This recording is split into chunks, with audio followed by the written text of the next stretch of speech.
Hello everyone, Assalamu alaikum. Welcome back to another video. Hope you all are doing well. So आज मैं finally ये video बना रही हूँ and this is one of the most asked videos क्योंकि ये formative और summative topics of math से रिलेटेड वीडियो है।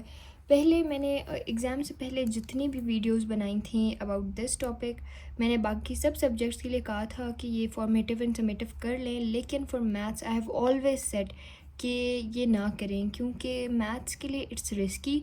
मैथ्स में कहीं से भी कुछ भी आ सकता है और हर एक एक्सरसाइज दूसरी से रिलेटेड होती है। पहली एक्सरसाइज आप नहीं करेंगे तो सेकंड से ऑब्वियसली पहली वाली रिलेट करती है, और कोई क्वेश्चन ऐसा आ सकता है जिसमें से आधा पार्ट ऐसा हो जो पहली एक्सरसाइज का और आधा सेकंड एक्सरसाइज से हो, तो फिर हम उस पर कोई क्लेम नहीं कर सकते कि ये जो है ना इंक्लूडेड नहीं था और ये आ गया। But again students are still very very curious to know कि कौन से फॉर्मेटिव एंड समेटिव टॉपिक्स हैं, वो बता दें। और मैं वो दोनों टॉपिक्स बताऊंगी जो मैंने बहुत सारे एक्चुअली ग्रुप्स और कम्युनिटीज़ ज्वाइन की हुई हैं। कम्युनिटीज़ वो होती हैं व्हाट्सएप पे जिस पे आप रिप्लाई नहीं कर सकते, आप बात नहीं कर सकते, उसमें जो टीचर्स वगैरह होते हैं वो शेयर करते हैं formative and summative topics for all subjects. और इसी तरह जो मेरे कॉलेज की टीचर ने जो चीज़ें बताई हैं वो भी मैं आपको बता दूँगी। So I am again telling you this video is not 100% sure. अब मुझे ये श्योरिटी नहीं है कि जो फॉर्मेटिव और समेटिव टॉपिक्स मैं आपको बता रही हूँ वो 100% यही हैं या नहीं हैं, क्योंकि ये वो टॉपिक्स हैं जो मुझे भी XYZ सोर्सेज से पता चली हैं, चाहे वो यूट्यूब चैनल्स हों, चाहे वो यूट्यूब टीचर्स हों, चाहे वो बाकी सिटीज़ के टीचर्स हों, चाहे वो हमारे कॉलेज के टीचर्स हों। तो बहुत सारे डिफरेंट कॉलेजेस के और डिफरेंट जगहों के टीचर्स ने जो फॉर्मेटिव और समेटिव टॉपिक्स बताए हैं, I am just sharing it आगे आप लोगों से। और ये ऐसा नहीं है कि I am 100% sure. This information the video that the information that this video is containing may or may not be correct. I am again and again saying this. हो सकता है कि ये फॉर्मेटिव टॉपिक्स ठीक हो सकता है ना हो।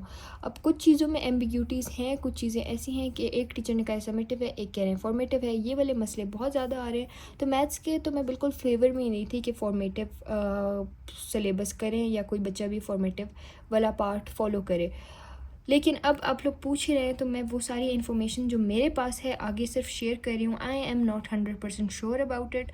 सो आई होप कि ये इसी तरह हो जिस तरह मैं आप लोगों से शेयर कर रही हूँ। मेरे पास जितने भी पेजेस हैं, जितने भी चैनल्स हैं, उससे ये इन्फॉर्मेशन आई है। तो लेट्स गेट स्टार्टेड। सबसे पहले मैं आपको वो बताऊँगी जो मुझे चैनल्स के थ्रू मिली है, और उसके बाद जो मेरी कॉलेज टीचर ने जो जो कहा है फॉर्मेटिव समेटिव का, वो भी मैं आपको बता देती हूँ। So let's get started. हम चैप्टर 1 स्टार्ट करते हैं और एक्सरसाइज 1.1 और 1.2 अकॉर्डिंग टू दैट चैनल जिसमें शेयर हुआ है उसके according 1.1 and 2 both are completely formative. Completely मतलब ये कहा गया है कि दोनों में से कुछ भी नहीं आएगा। उसके बाद फिर हमारे पास आ जाता है exercise 1.3 which is completely summative. ये पूरा इंक्लूडेड है, इसमें शॉर्ट लॉन्ग दोनों आ सकते हैं। तो 1.3 इज़ कम्प्लीटली समेटिव। आप कोई पेज पेंसिल कुछ भी ले लें और उस पर नोट करें कि क्या क्या समेटिव है, क्या क्या फॉर्मेटिव है। Again I am saying this is not 100% correct. It may और मे नॉट बी 100% करेक्ट। मैं ये नहीं कह रही कि ये करेक्ट नहीं है, मैं ये भी नहीं कह रही कि ये करेक्ट है। तो दिस कैन बी और this can not be correct.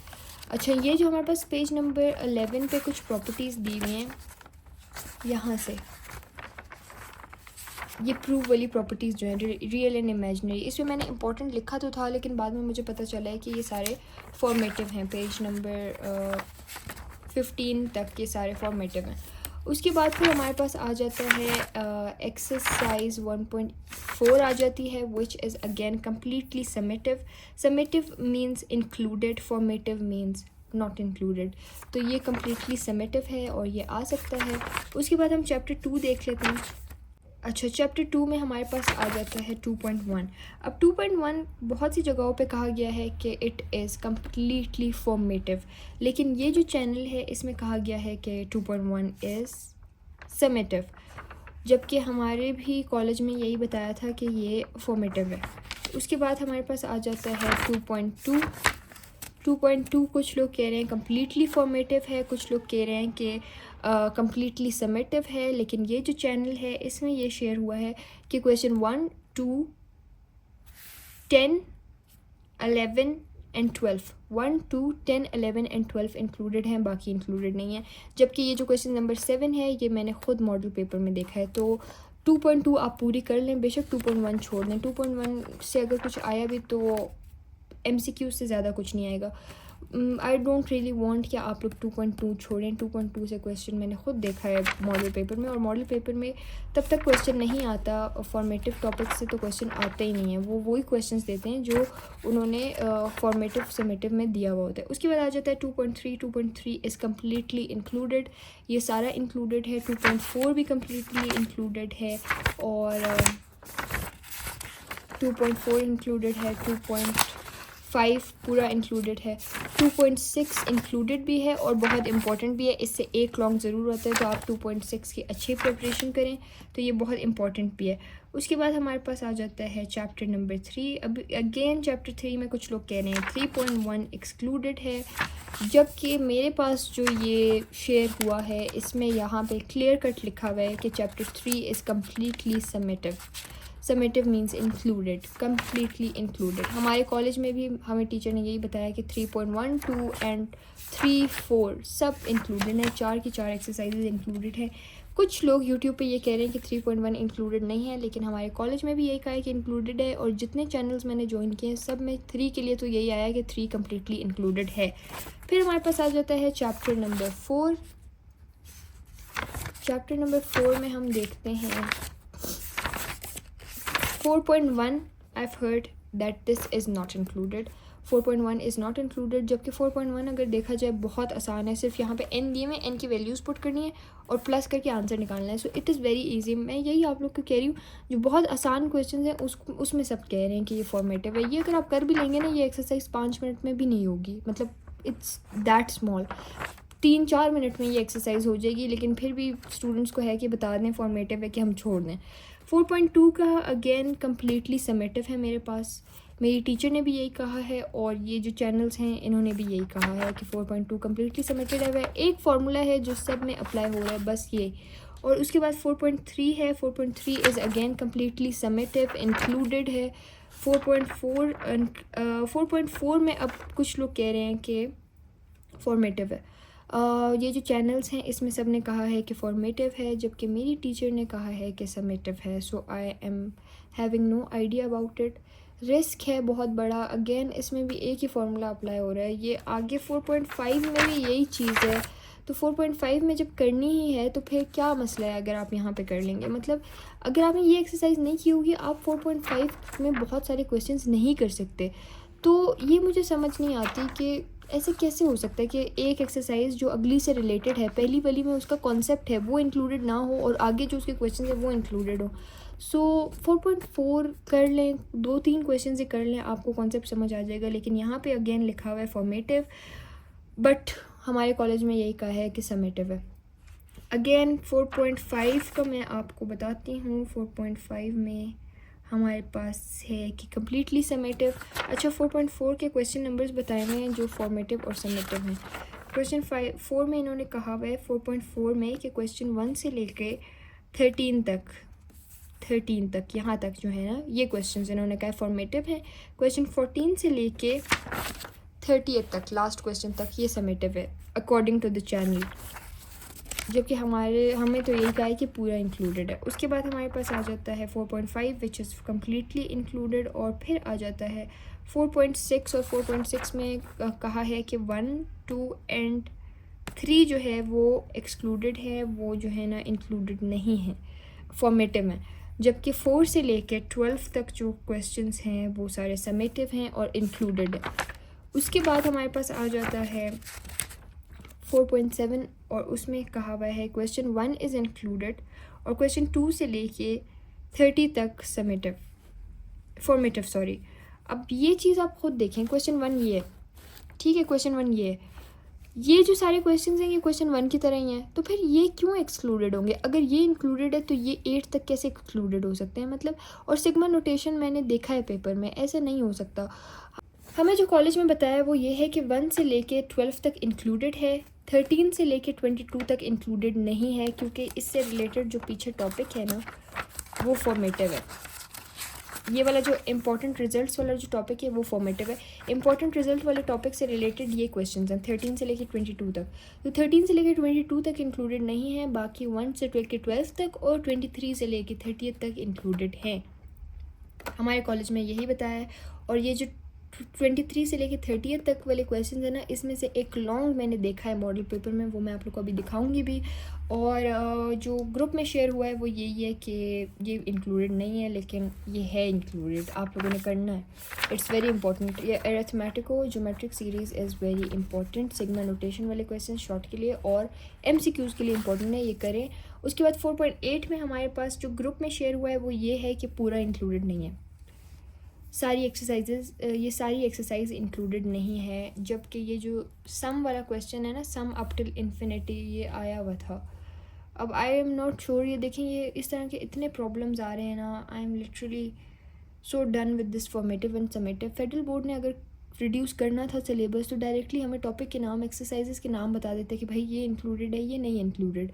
इस तरह से जो इन्होंने किया है ना, बहुत बड़ी कन्फ्यूजन क्रिएट कर दी। अब कल बच्चे पेपर में खुदा न खास्ता अगर फॉर्मेटिव से आ जाए, कुछ लोग कह रहे हैं फॉर्मेटिव है, कुछ कह रहे हैं समेटिव है, अगर फॉर्मेटिव से आ जाए तो हम कोई क्लेम नहीं कर सकते। और अजीब सी चीज़ है, मतलब I don't like this system at all. खैर 4.8 का इस ग्रुप में यही कहा हुआ है कि इट इज़ कम्प्लीटली फॉर्मेटिव। अब ये जो मैं ग्रुप की बात कर रही हूँ, मैं नियर पीयर के एक चैनल में हूँ। नियर पीयर के चैनल में जो टीचर्स हैं मैथ्स के, उन्होंने ये शेयर किया है। तो ये मैथ्स के नियर पीयर के teachers versus my college maths teacher, ये मैं आपको उनका डिफरेंस बता रही हूँ। 4.8 according to near peer is completely formative. However, according to my teacher, my maths teacher, 1 to 6 formative है, 7 to 14 summative है। I don't know who to believe literally। मेरी टीचर ने फिर कहा है 4.9 उन्होंने हमें कराई नहीं, उन्होंने कहा कि ये पूरी की पूरी फॉर्मेटिव है। 4.9 शी सेड कि कम्प्लीटली फॉर्मेटिव है, जबकि 4.9 कैसे फॉर्मेटिव हो सकती है? ये सारी समरी है, पीछे जितने एक्सरसाइजेज हमने किए हैं ये उसकी समरी है, तो ये इंपॉर्टेंट है, ऑब्वियसली इंपॉर्टेंट है। और according to near peer channel it is summative included, according to our teacher it is formative. I personally think it is summative, you should do it. फिर हमारे पास आ जाता है chapter number 5 which is completely summative, पूरा आएगा। Chapter 5 में कुछ भी फॉर्मेटिव नहीं है, एक ही कॉन्सेप्ट है, सब में अप्लाई हो रहा है, इधर से क्वेश्चन आ सकता है, तो ये इंपॉर्टेंट है, ये आप लोगों ने पूरा करना है। फिर हमारे पास आ जाता है चैप्टर नंबर 6। चैप्टर नंबर 6 में भी finally our teacher and near peer is on same page. Chapter 6 हमें कहा गया है पूरा समेटिव है, 6.1, 2 एंड 3, और 3 से लॉन्ग आने के चांसेस बहुत होते हैं, तो ये आप लोगों ने देखना है। 3 से लॉन्ग बहुत आने के चांसेस होते हैं, वो करना है। और 6.3 की मैं बात कर रही हूँ, just to make it clear. हमारी टीचर ने भी यही कहा है कि चैप्टर 6 पूरा इंक्लूडेड है। नियर पीयर ने भी यही कहा है, 2-3 और सिटीज़ के टीचर्स ने भी यही कहा है कि 6.3 इज़ इंक्लूडेड। फिर हमारे पास आ जाता है चैप्टर 7। चैप्टर 7 में अब near peer, according to near peer वाले चैनल्स, 7.1 का क्वेश्चन 1 इज़ फॉर्मेटिव। ये क्वेश्चन 1 पता नहीं कहते किसको हैं, मतलब मुझे तो ये नहीं समझ आ रही। क्वेश्चन 1 सिर्फ ये एक क्वेश्चन अगर फॉर्मेटिव है तो फिर ये 2 भी तो इसी से रिलेटेड है। इस तरह पता नहीं क्यों क्लियर नहीं लिखते। क्वेश्चन 1 अब जैसे फॉर्मेटिव लिखा हुआ है, तो हमारी मैम ने कहा है कि क्वेश्चन 1 से लेके 19 तक फॉर्मेटिव है, ये नहीं आएंगे। 20 से लेके 32 तक समेटिव है, इंक्लूडेड है। ये प्रूफ जो है मैथमेटिकल इंडेक्शन वाले, ये इंपॉर्टेंट है। अब मुझे ये बात समझ नहीं आती फेडरल बोर्ड की, यहाँ पे ये कॉन्सेप्ट गिवन है, ये बेसिक कॉन्सेप्ट है, ये कॉन्सेप्ट इन क्वेश्चंस में इम्प्लीमेंट हो रहा है। फेडरल बोर्ड ने ये निकाल दिया, कॉन्सेप्ट निकाल दिया, बेस निकाल दी, ये इंक्लूड कर दिया। तो ये करने के लिए भी तो हमें ये पढ़ना पड़ेगा, और मेजॉरिटी टीचर्स ने कॉलेजेस में ये किया कि ये नहीं पढ़ाया, डायरेक्ट ये पढ़ाया, और ये फिर बच्चों को समझ नहीं आया कि ये कैसे हुआ है, क्योंकि ये इसका कॉन्सेप्ट यहाँ से आ रहा है, ये आप नहीं पढ़ाएंगे तो वो कैसे समझ आएगा। ये पता नहीं क्या कर रहे हैं, एजुकेशन सिस्टम को तबाह करने का एक और तरीका है ये फॉर्मेटिव समेटिव वाला। खैर हमारी मैम ने यही कहा है कि 1 से लेके 19 तक फॉर्मेटिव है और 20 से लेके 32 तक समेटिव है। और ये जो चैनल है इसमें यही लिखा हुआ है क्वेश्चन 1 इज़ फॉर्मेटिव, बाकी 32 इज़ समेटिव। आई थिंक ये क्वेश्चन 1 इसी को कह रहे हैं, ये मैथमेटिकल इंडेक्शन को पूरे को समेटिव में, क्योंकि उन्होंने लिखा हुआ है 20 to 32, सो समेटिव यही है। बाकी हमारे पास आ जाता है 7.2। अच्छा 7.2 में according to our teacher it is completely summative. And very important. हर एक क्वेश्चन जो इसमें है मैम ने कहा समेटिव है, सारा आएगा।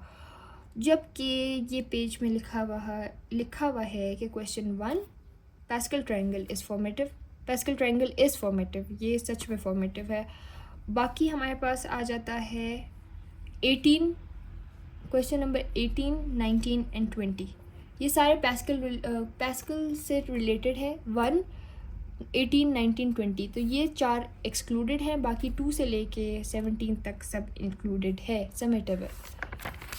उसके बाद आ जाता है 7.3 के जो क्वेश्चंस हैं उसमें भी लिखा हुआ है कि सारा इंक्लूडेड है, सारा समेटिव है। फिर हमारे पास आ जाता है 7.4 which is again completely summative and very important. इसमें से क्वेश्चन नंबर 1 इंपॉर्टेंट है, 2 इंपॉर्टेंट है, 4 इंपॉर्टेंट है, 5 इंपॉर्टेंट है, 6 और 7 इंपॉर्टेंट है, बाकी ओकेश हैं। उसके बाद हमारे पास आ जाता है chapter 8 and chapter 8 completely included है। 8.1, 2, 3 सारे इंक्लूडेड भी हैं और बहुत ज़्यादा इंपॉर्टेंट भी हैं, तो ये आते हैं, ये आप लोगों ने करने हैं सारे। इसके फार्मूलाज याद कर लें तो ये क्वेश्चंस हो जाएंगे, ये सारे बहुत इंपॉर्टेंट है। और उसके बाद हमारे पास आ जाता है चैप्टर 9 और उसमें एक ही एक्सरसाइज है, वो बहुत इंपॉर्टेंट है और वो समेटिव है, वो फॉर्मेटिव नहीं है। वो मैं आप लोग को ऑलरेडी बता चुकी हूँ कि कौन से क्वेश्चंस MCQs के लिए, कौन से शॉर्ट्स के लिए, कौन से लॉन्ग्स के लिए इंपॉर्टेंट जो चैप्टर्स हैं, जो एक्सरसाइजेज हैं, जो क्वेश्चंस हैं specifically MCQs shorts and longs के लिए इंपॉर्टेंट क्वेश्चंस जो हैं वो मैं ऑलरेडी आप लोग को बता चुकी हूँ पिछली वीडियो में। अगर आप लोगों ने नहीं देखी तो वो भी देख लें। अब ये तो हमने देख लिया, अब हम देखते हैं मॉडल पेपर। मॉडल पेपर हम चलते हैं और मॉडल पेपर देखते हैं कि उसका क्या सीन है।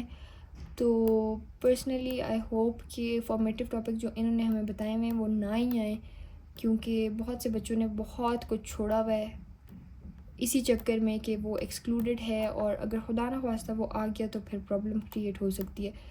यहाँ पे अगर हम देखें तो यहाँ पे दिया हुआ है अगेन चैप्टर 1 से हैं ये MCQs सारे, ये चैप्टर 2 से आया हुआ है और फिर ये भी चैप्टर 2 से आया हुआ है, फिर ये चैप्टर 4 से आया हुआ है, फिर चैप्टर 4 से आया है। और ये वाला जो क्वेश्चन है ये हमारे पास जो ये MCQ है 8th टर्म वाला, ये चैप्टर 7 से आया है, चैप्टर 7 में भी 7.2 से आया हुआ है। उसके बाद फिर हमारे पास ये आ जाता है again this is from chapter number 6 I guess. और ये वाला बाकी आप लोग को आहिस्ता आहिस्ता खुद ही पता चल जाएगा कि ये कौन कौन से चैप्टर के हैं। ये चैप्टर 3 से आए हुए हैं, ये भी चैप्टर 3 से आया हुआ है। अब ये वाला जो है ये चैप्टर नंबर 8 से आया हुआ है, ये भी चैप्टर 8 से है, ये चैप्टर 9 से है, 9 से आया है, अगेन 9 से आया है, और ये वाला 6 से आया है, फिर अगेन 6 से आया है। तो हमारे पास मिक्स एंड मैच MCQs आए हैं और हमारे पास टोटल MCQs हैं 20। So we are having 20 MCQs और हमें टाइम मिलेगा 25 मिनट्स का। So you got to be very very very fast. और जो MCQs ऐसे हैं कि वो हो जाएंगे कैलकुलेटर से, तो उसमें लिखने में टाइम वेस्ट मत करें क्योंकि यू हैव जस्ट 20 मिनट्स। और ये वाले MCQs अच्छे से करके जाएँ, हो सकता है अगर हमारा नसीब अच्छा हुआ तो ये सेम MCQs हो सकते हैं कुछ आ जाए, रिपीट हो जाए, कुछ सारे तो ऑब्वियसली नहीं हो सकते लेकिन हो सकता है 1-2 ही रिपीट हो जाए। खैर उसके बाद हमारे पास आ जाता है सेक्शन बी। सेक्शन बी में हमारे पास ये वाला क्वेश्चन 1 से आया है, चैप्टर 1 से आया है, आई गेस 1.2 से आया है। अब देखें ये आ गया, लेट मी चेक 1.2 से आया है या 3 से। Okay guys see this is from 1.2 question number 10। अब जिन लोगों ने कहा कि 1.1 और 2 एक्सक्लूडेड है तो मैंने उनको बुला के दिखाया कि व्हाट इज दिस, देन ये 1.2 से आया हुआ है। फिर उसके बाद ये हमारे पास आया हुआ है एंगल्स वाला, ये चैप्टर 3 से आया हुआ है। फिर हमारे पास दिस वन इज फ्रॉम 8, ये 6 से आया है। फिर इसी तरह ये भी 3 से आया है। मिनिमम एंड मैक्सिमम वाला आया हुआ है 9 से। ये पेपर तो अच्छा है, 5 से आया है। और ये भी जो है ना 4 से आया है। अलग अलग तरह का पेपर है, ये अच्छा आया हुआ है, पेपर बहुत अच्छा है। ये अगेन ये भी 9 से आया है, ये 3 से आया है। फिर ये अरिथमेटिक प्रोग्रेशन आया हुआ है, ये वाला क्वेश्चन आया हुआ है 4 से। ये वाला आया है आई थिंक ये भी 8 से आया है। फिर उसके बाद ये आ जाता है विदाउट एक्सपेंशन शो करना है, ये आया है एक्सरसाइज 2.3 से आई गेस 3 या 4 से आया है, 2.3 या 4 से आया है। उसके बाद ये वाला अगेन आया हुआ है 8 से। 8 में मैंने ये देखना है कि ये जो प्रूफ वाले क्वेश्चंस हैं ये एग्जैक्ट सेम आए हैं बुक वाले या चेंज आएंगे। अब ये देखें प्रूफ वाले क्वेश्चन तो अगर हमने किए हुए होंगे ना सारे, तो अगर सेम क्वेश्चन आ जाता है तो that will be really nice. लेकिन ज़रूरी नहीं है कि सेम आए, फेडरल बोर्ड है, SLO बेस्ड पेपर है, तो इतना आप लोग को पता होना चाहिए कि कहीं से भी आ सकता है, लिटरली गूगल से भी आ सकता है। तो ये आप लोग मेंटली प्रिपेयर रहिएगा कि पेपर कहीं से भी आ सकता है, ज़रूरी नहीं है कि आपकी अपनी बुक से ही आए। अब ये वाला जो क्वेश्चन है I can't see it in book, पता नहीं ये बुक में है कि नहीं, अब मुझे तो नज़र नहीं आ रहा इस तरह का कोई क्वेश्चन बुक में। तो हो सकता है एग्जाम्पल से आया हो, हमने एग्जाम्पल ना की हो, लेकिन यू नेवर नो, कहीं से भी पेपर में कुछ भी आ सकता है। तो ये प्रूफ वाला क्वेश्चन भी आई डोंट नो कहाँ से आया है, यहाँ पे मुझे कहीं नज़र नहीं आ रहा। अच्छा, उसके बाद हम चलते हैं नीचे, और ये कारपेंटर वाला क्वेश्चन आया है। क्या फाइंड करना है? The height of largest structure in the set was 70 centimetre. अब इसमें फाइंड क्या करना है, पता नहीं इसमें फाइंड क्या करना है, मुझे तो ये नहीं समझ आ रहा। ये क्वेश्चन अगर आप लोग को समझ आ रहा है कि कहाँ से आया, so please let me know in the comments. और ये वाला क्वेश्चन आया, draw the graph of 2 cos x, और ये आपको डोमेन एंड रेंज दी हुई है, चैप्टर 9 से आया हुआ है, ग्राफ वाला क्वेश्चन है। अच्छा, ये क्वेश्चन इसका यहाँ है, इसका बाकी पार्ट ये हाइट फाइंड करनी है और टोटल हाइट फाइंड करनी है अगर एक दूसरे के ऊपर पड़े हों। तो ये पता नहीं कहाँ से आया, किस चैप्टर से आया है, अगर आप लोग को ये समझ आ रही है प्लीज़ लेट मी नो। ये last 2 digits of a number वाला जो क्वेश्चन है, अभी मैंने आप लोग को बताया था, बहुत इंपॉर्टेंट है, 7.4 से आया है। Find the rank of the matrix. पिछली वीडियो जो इंपॉर्टेंट टॉपिक्स वाली मैंने बनाई थी वो मैंने अभी तक मॉडल पेपर देखा भी नहीं था, मैंने बनाई है और वो सारी चीज़ें इसमें आई हुई हैं। ये 6 से आया हुआ है, परम्यूटेशन से। ये वाला अगेन आया हुआ है चैप्टर 1 से। और उसके बाद हमारे पास आ जाता है बायनोमियल थ्योरम, ये आया है चैप्टर 7 से। रूट ऑफ क्यूबिक पॉलिनोमियल आया है 5 से। ये क्वेश्चन था जो मैंने आप लोग कहा था कि इन्होंने कहा था 2.2 एक्सक्लूडेड है, जबकि ये 2.2 से क्वेश्चन आया। एग्जैक्ट सेम क्वेश्चन हमारी बुक में 2.2 में है, और जब जो लोग कह रहे हैं 2.2 एक्सक्लूडेड है, so then what is this. 2.2 आप लोग कह रहे हैं, ये रिस्क है बहुत बड़ा, मत छोड़ें। मैं तो कब से यही कह रही हूँ कि मैथ्स में छोड़ें ही मत, कुछ भी ना छोड़ें, इतना बड़ा रिस्क लेने की क्या ज़रूरत है। लेकिन again students are still asking for it. बाकी आप लोग को भी पता है आगे एंट्री टेस्ट में ये सारी चीज़ें इंक्लूडेड होंगी, दोबारा करना पड़ेगा। अभी सेकंड ईयर में मैं अभी से आप लोग को बोल रही हूँ, कुछ मत छोड़ें, पहले से ही बता रही हूँ, कुछ ना छोड़ें, डायरेक्ट जो है वो करें, पूरा पूरा, फॉर्मेटिव हो समेटिव हो, करें, पूरा करें। फिर मैथमेटिकल इंडक्शन 7 चैप्टर से बहुत सारे क्वेश्चंस आए हैं, बहुत सारे, आप लोग को नज़र आ रहा होगा कि अच्छे खासे क्वेश्चंस आए हुए हैं चैप्टर 7 से, सिर्फ सेक्शन बी में। अच्छा, ये वाला क्वेश्चन अगेन क्वेश्चन 3 का फर्स्ट लॉन्ग आया हुआ है चैप्टर 5 से। उसके बाद ये वाला 3 से आया है, चैप्टर 3 से आया हुआ है, ये भी अच्छा इंपॉर्टेंट क्वेश्चन है। 3.4 या 3 से आया है, 3.3 या 4 से आया है ये वाला जो है ना। अच्छा, ये मुझे कुछ बच्चों ने कमेंट करके पूछा था कि ये हम चैप्टर 3 के तरीके से सॉल्व करें या चैप्टर नंबर 8 के तरीके से सॉल्व करें। तो ये वाला जो क्वेश्चन है ना, हमारे पास चैप्टर 3 में गिवन है, आई गेस एग्जैक्ट। लेकिन इन्होंने पूछा हुआ है कि फंडामेंटल लॉ ऑफ ट्रिग्नोमेट्री से ये प्रूव करें, तो मुझे लगता है ये चैप्टर 8 से प्रूव करना है, चैप्टर 3 से प्रूव नहीं करना। चैप्टर 3 का क्वेश्चन नंबर 12 जो है ना, वो इस तरह का है, लेकिन अगेन इसमें लिखा हुआ है fundamental law of trigonometry chapter number 8 है, तो 8 से ही प्रूव करें। ये तो बहुत रिस्की क्वेश्चन है, दोनों में गिवन है, और लेकिन इसमें लिखा हुआ है फंडामेंटल लॉ, तो आप चैप्टर 8 से इसको प्रूव करें। और ये वाला फिर हमारे पास स्मॉलेस्ट पावर वाला अगेन चैप्टर नंबर 7 से आया हुआ है। और फिर ये Gauss Jordan method, elimination method आया हुआ है, ये आया हुआ है 2.6 से। 2.6 से एक लॉन्ग आना मस्ट है, तो ये इंपॉर्टेंट है, ये करें।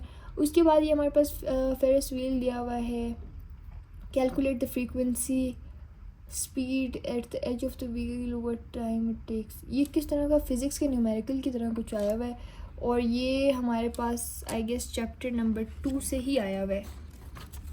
2 में हमारे पास जो एक फार्मूला था एक्स मैक्स वाला, आई थिंक वो अप्लाई होगा इस पर। एक्स मैक्स वाला एक फार्मूला था, X is equal to X max, वो वाला फार्मूला आई थिंक इस पर अप्लाई होगा, I am not sure, I will check this. उसके बाद ये हमारे पास आया हुआ है find the sum of series. ये सीरीज़ वाला क्वेश्चन जो वहाँ पे फॉर्मेटिव दिखा रहे हैं, ये रहा आया हुआ है, मैं अभी आप लोग को दिखाती हूँ। ये आया हुआ है चैप्टर नंबर 4.4 से आया हुआ है, और एक्सरसाइज आई गेस 4.7 है। Let me show you all.